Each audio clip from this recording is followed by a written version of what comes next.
Hello YouTube, welcome to Matt's Country. My name's Matt, unsurprisingly. If you've never been here before, I'm going to introduce myself. I'm going to explain how this works. So please stick with me for 60 seconds at the most and then decide if you're sticking with us for the rest of it.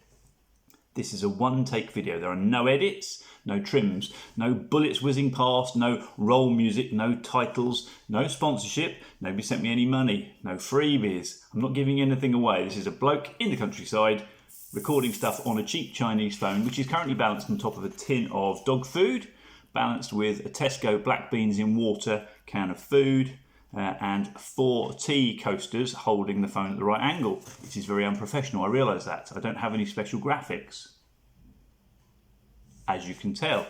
But I am going to tell you the truth about lots of things. I've got videos about shotguns and air rifles and the countryside and how things work, and it's all real, okay? So today we're going to talk about the thing that confuses people probably more than anything, and it's got nothing to do with guns, it's got to do with waterproof clothing. It is a minefield. And so many people, probably you included, have purchased something that said it was fully waterproof, and within a couple of weeks it's knackered. So why is some of it so good? Why is some of it so rubbish? Why do you see people on Facebook saying, I bought this jacket and it was really good for 2 weeks and then it turned to rat shit? Because you washed it. So let's explain what's going wrong. So let's begin at the beginning, okay? Mankind, way before science, way before clothing, kill animal, get skin off animal, put skin over head, protect from weather. Happy days. Turns out wool was very good for that. That's why wool was then taken from sheep rather than killing them and woven into things. Wool is very efficient, so let's begin at the beginning. I've got lots of examples here for you today. This is tweed. Tweed is woven wool. It's very waterproof. It's not completely waterproof. You fall in a river, you're getting wet. But in terms of a light to medium downpour, this is pretty good. And what's even better is it dries pretty quickly. It's not always the quietest thing, but it's a lot quieter than a lot of the man-made fibres. You've got to be careful washing this, read the instructions. We're going to go into some of the details of washing later. There's lots of brands of tweed, and it's a very, very, very efficient thing to wear in the countryside. I personally don't wear tweed because I just cannot find stuff that I want to pay the money for, affordable, that fits. It's all larger than I am. I won't go any further than that. Right, so what else happened? Well, one of my favourite things in the world is waxed cotton. Your wax jacket. This is a waistcoat. And I consistently wear this waistcoat, which clearly has no sleeves, with a woolen jumper. So when it does lightly rain, my shoulders are completely covered by the wax, and the sleeves on my jumper, being wool, they stretch a bit in the rain. I just push them back, but it's relatively good waterproofing for light rain. Waxed cotton, cotton with a wax coating. Eventually, it wears off. I find it wears off massively around the shoulders because the air rifle slings wear it off. So you then have to reapply the wax, and you do that when it's warm. I like to put it all on and in the summer when I'm using them so much, and then put them out in the garden in direct sunlight, and you can see it melt, a bit like dubbing on a pair of boots. Right, so there's 2 sorts there of natural man-made fibres, aided a little bit by human invention, and they're a good waterproofing thing. Right, stick with me because we're going to talk about what people do to ruin their clothes next. This is a waterproofing agent. It's a thing in warm water. Okay? It is perfectly legal for a company to make clothing that is not waterproof and then dunk it in some of this kit, which is good stuff, and make the clothing waterproof. So let's show you what I mean. This is a handkerchief. It's on a plastic board so I don't get water everywhere. I dunked half of this in this and then let it dry. And the other half, the lower half, isn't dunked, okay? This is a cup of tea. I'm going to ruin a handkerchief now by dripping tea on it with my fingers. You see the way it ran straight off the top and is now soaking into the bottom. That's because the top half is waterproofed and the bottom half isn't. And that was made using a product you can all buy. And yeah, I do buy massive quantities of it. And I'm not sponsored, okay? There are other products out there. For God's sake, don't think this is the only one. I buy it in massive volume because we've got an awful lot of outdoor clothes. You can make something semi-waterproof at home with this. I tend to use not a jam jar, as I find it very hard to get my coat into a jam jar. I tend to use a bloody great big bucket. With that at the mixture, it says on the side, in warm water, coat in, agitate, leave for 5 minutes. If it's not a very waterproof item, that whiteness just disappears. It all goes into the fabric. Quite remarkable. Then you agitate it hard, then you take it out and you rinse it. And then you need to let it drip dry. And then you really need to warm it up. And at this point, weirdly, a tumble dryer does a great job. Tumble dryer, not washing machine. Washing machines are the enemy of waterproof clothing. We'll talk about that in a minute. So tumble dryer. If you haven't got a tumble dryer, quite acceptable. A hairdryer does quite a good job. If you haven't got either of those, you do need to warm it up somehow. It will help if you do this sort of stuff in summer on a really hot day when the sun hits it. I think, I don't know what the chemical composition is, I think that is a kind of a PVU glue with lots of other things added to it, and when you heat it, it spreads out better in the fibre. Anyway, so what we've proven there is that you've got a waterproof bit and a non-waterproof bit, and I know you can do it because I've done that with various sheets in the past. No, I haven't ruined a handkerchief. I know how to get that off. How am I going to get that off? I'm going to get it off with normal detergent. It's going to go in the washing machine and it will be ruined. It will no longer be waterproof, which brings us to the problem. You must not wash your waterproof clothing in the washing machine in detergent. Detergent is not soap. Soap has nearly disappeared from the planet. I'll show you soap. Gentle cleaning soap flakes available on Amazon. See, it says do not use in the washing machine. That's to make sure nobody in my family uses it in the washing machine. This is a bar of soap. It's not actually soap. It's got some soap in it, but it's mainly got detergent. As has this, as has shower gel, as has washing powder, as have bars of soap. They're not actually soap. They are sodium lauryl sulfate, which is not soap. And sodium lauryl sulfate is an anionic surfactant. It grabs hold of dirt and it also grabs hold of waterproofing and it kills it.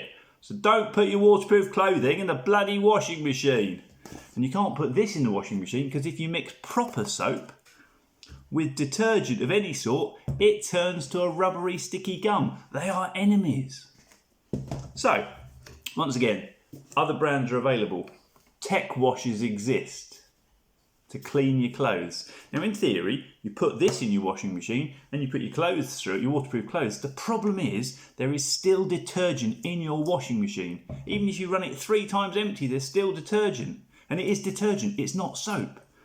So I like to clean stuff in a bucket with this warm bucket of water and then shower it off and clean it and then leave it to dry. I will tumble dry it because there is very, very little detergent in the tumble dryer. Some of it came out with the clothing, but most of it's gone. You're not physically pouring gallons in the top of the thing.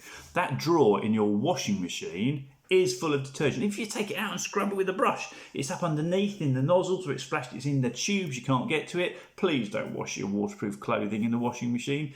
It's just a bad idea. Okay, so let's discuss the sorts of waterproofing that you get on a coat. The first of which is the waterproof outer, and that is a chemically enhanced version of this. Okay, the water hits, it beads, it rolls off. You bought your new coat, it's fabulous. You're really, really pleased with it. And for many, many weeks, assuming you don't put it in the washing machine. If you put it in the washing machine, that's ruined. You might as well just give up. It's broken. Don't wash it in the washing machine. Okay? You've all been warned. I know people are going to be moaning and whinging, yeah, I wash mine in the washing machine. That's a different thing because occasionally it's also Gore-Tex lined. It's got a totally different thing bonded to the fabric. Now this is Gore-Tex. This is proper Gore-Tex. This is ex-Armed Forces. And it was ex-Armed Forces because eventually the taped seams, which is what stops the water going through to the stitching on the other side, eventually that goes wrong because it gets old. And then that bit is no longer waterproof because the taped seam has come adrift. But the Gore-Tex or other branded membrane, this is actual Gore-Tex, the Gore-Tex is bonded to the fabric and the waterproof spray or soaked in is additional. So if you happen to have bought, I'm going to use some brand names, I apologise, I'm going to have to because the ones I actually understand and know. Sealand. It's the cheaper version of Harkila. I've got some Sealand stuff, which is brilliant. I've got C-Tex membranes in some, and on a couple of items I've got twin layer C-Tex. It's been bonded on twice. They are absolutely brilliant. There are other brands, lots of other brands of a waterproof membrane. But Sealand sell things that are waterproof that have not got C-Tex membranes. They are just sprayed with the chemical at the factory. Right, so whilst we've got this here, this beautiful old German Flecktown smock coat, these seams that have gone on the inside where the lining's gone completely and just absolutely peeled off, I keep them waterproof by using a paintbrush and painting the seams with that and then heating up with a hairdryer. Genuinely really helps. But the Gore-Tex, the main part of it, is waterproof. Let's show you what else Gore-Tex looks like. Non-shooting, big brand name. Okay. The Gore-Tex isn't this mesh, this is just stringy mesh to let airflow move around. The Gore-Tex is that reflective pattern inside. It is bonded to the coat, stuck together. Then, for Gore-Tex to be made properly, once it's done and all the seams are taped, the Gore-Tex company audits the quality of it, which is why you can get Gore-Tex boots and Gore-Tex gloves. They check to make sure the stitching and the seaming and stuff is done. But it's got no bearing at all, to start with, on the waterproofing, which also came on the fabric, because the waterproofing on the fabric is what makes people feel good when they first buy their coats, go out in torrential rain and the water sits on it like a beautifully polished car bonnet, you know, when it beads. That's this stuff. Totally different to the Gore-Tex membrane. Now, Gore-Tex breathes. It allows moisture out and prevents water coming in, because the moisture from your body is of a smaller molecule because it's warm. It's not a massive glob of water molecules stuck together. But Gore-Tex cannot breathe outward when it's stopping water coming inward. Gore-Tex only breathes when the weather is dry. If the coat is dry and you're getting warm, some of the moisture will escape the Gore-Tex. But when it's raining, it cannot, which is why it is worth re-waterproofing your Gore-Tex coats so that the outer skin has still got a waterproof chemical on it, which prevents the water getting to the membrane on the inside, meaning it dries faster, far faster, and then can start letting the moisture out, particularly on the sections of the coat which haven't got wet yet. Now, my missus has got a Sealand coat that she's worn beating for seasons now, and it's absolutely fabulous. It's very quiet, but it has lost a lot of the waterproofing this season. So she was noticing the outside was very heavy. It had absorbed lots of the moisture. That's where the shooting bag she carries and the gun slip and stuff all rub on them. All the branches and stuff sitting in a beater's bus with everybody rubbing on each other. It all wears that stuff off. This stuff, the waterproof chemical on the outside, cannot last forever. So, let's recap, shall we? Wool can be waterproof. It isn't entirely waterproof. You can't go deep sea diving. It dries out quite quickly. I love wool. Wool's a natural thing. That's why woolen carpets, when you first buy them, something spills on them, it beads. It's only eventually, when all of the natural oils have worn off and the vacuum cleaner's been over it, that it loses some of that magic. But wool is an incredible thing. And the best thing about wool, of course, is that one day when it goes into landfill or whatever, it will rot down. Amazing. What's the problem with wax? Well, it's not very warm. It's really not very warm at all. So you do need to have one that is then insulated on the inside with thick padding, and it doesn't breathe, and you do have to keep maintaining it. Why do I wear one? Because it is thorn-proof. They are so tough. I mean, this was quite a big Fat Boys one that I bought on eBay, and then got the sewing machine out and stitched the waist a lot narrower, quite literally just folding this piece of fabric over, sticking the sewing machine through it, and then re-waxing the seams heavily, quite literally with a toothbrush and wax. And I really like a waistcoat. You can use that most of the year round.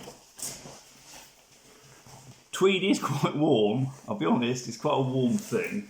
And it does breathe, but it almost always comes fully insulated, because that's the only way tweed can really be made into a nice garment. Where's my Gore-Tex? Ex-army stuff like this, actual Gore-Tex, actual vortex, not just sprayed, not just a plasticky thing that's been sprayed to make it waterproof, is worth its weight in gold. And second-hand, your average air rifle shooter like me sitting under a tree, these things are blooming amazing. There's lots of different designs. Yeah, I love flex arm, but that's a complete separate thing. You often find that the seams are different on left to right. You can almost tell which side the gun was rubbing or the shoulder strap was rubbing. Then you need to be able to clean them. If you insist on using a washing machine, if you just cannot get past the idea of using a washing machine, don't just buy something that just says waterproof, because it'll have this on it and you'll ruin it in one wash. You need to buy something with a membrane of some sort. There are lots of membranes available. Then you'll need to use something like Tech Wash if it's going through the washing machine. You put this in the washing machine drawer instead of your normal detergent. You do not use fabric softener. And I strongly suggest you put a whole empty load of washing, i.e. nothing, but on full hot through it before you wash your clothes, just to get as much of that detergent out as you possibly can, because detergent is the enemy. It is the enemy. It's awful. It's not good. If, however, you've got the time and the patience and you buy a big plastic bucket that fits the bath, then you can get into the soap flakes, and you can buy these on Amazon. Now, you dissolve some of these soap flakes in really hot water until it's proper thick, and it smells of old-fashioned soap flakes. Then you put that in the bucket with loads of warm water until you've got a proper gooey mess. It looks like, and it probably is similar to, the stuff that you wash your walls down with before you start repainting, sugar soap. I'm not saying it's the same, I don't actually know, okay? I'm just saying that's the colour of it. And then you put your clothes in, you give it a monster mudging around, and that doesn't affect that in any way. All that waterproofing and all that wool is protected by actual soap, because it's real soap. Soap is made with oil. It's a chemical process that involves oil. It used to be whale blubber to make soap, not detergent. Liquid soap, soap my arse. Bars of soap, my arse. They're detergent. Sodium lauryl sulfate, sodium laureth sulfate. Evil for waterproof clothes. So you've got them in, you wash it around in this, and then you rinse the living daylights out of it. Then you leave it to drip dry. And if you've got a hairdryer or you've got a tumble dryer, once they're nearly dry, or they are dry, put them in on a warm, not a hot, on a warm. It will do a great job of reactivating, particularly of making this stuff better. And this stuff comes in large quantities, whereby you can do an awful lot of your clothing. Right, I won't be honest. Of course I'll be honest. I won't be subtle. Please subscribe if you liked that, if it was helpful. If you didn't, give it a thumbs down. If it was absolute nonsense, bin it off. Get me gone. I won't be offended. Nobody's paying me for this. I do it because I'm trying to help. Right, YouTube, thank you. Goodbye. Farewell. Matt's Country, signing off. Find the off button now.